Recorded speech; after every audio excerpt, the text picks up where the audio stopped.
Hi there.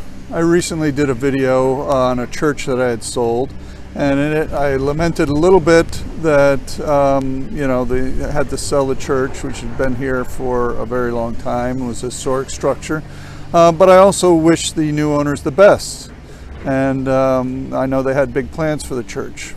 Well, what did they do? They tore it down.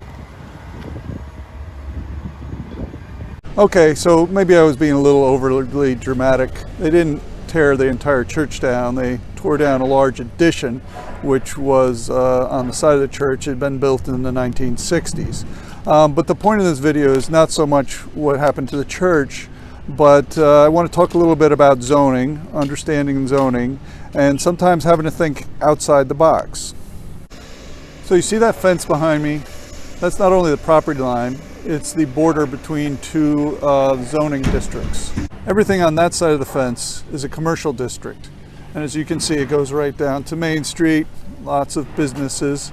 And in the commercial district, the businesses are not required to have very much off-street parking.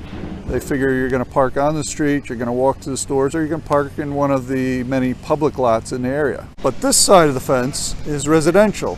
And of course, they don't want to, it limits the businesses that you can have in this area. And there's a big concern in the village about parking in front of the houses and so forth. So that leaves a dilemma.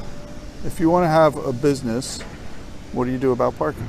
So a little bit of background. This building had been on the market for a couple of years actually, and there'd been all kinds of proposals from a restaurant to a wedding venue, etc. And the problem is that the zoning required parking in the residential district. So every one of these proposals and every one of these offers that we had fell by the wayside because they couldn't provide the parking required. In this latest proposal, it was 38 spaces.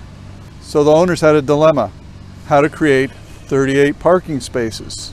And in the end, they decided to tear half the building down to create those spaces. So oftentimes I hear people say, oh, I'll just get a zoning variance. Well, it's not that simple. You see, in order to get a variance, you have to prove a hardship. And it can't be a self-created hardship. In other words, you can't buy the property knowing you can't do that and then expect to get a variance. So kudos to the new buyers for thinking outside the box. They managed to save the historic part of the building, and they're going to be bringing a beautiful new venue to this town. I'm Joel Craig, your guide to Hudson Valley Lifestyle and Real Estate, and I'll see you out there.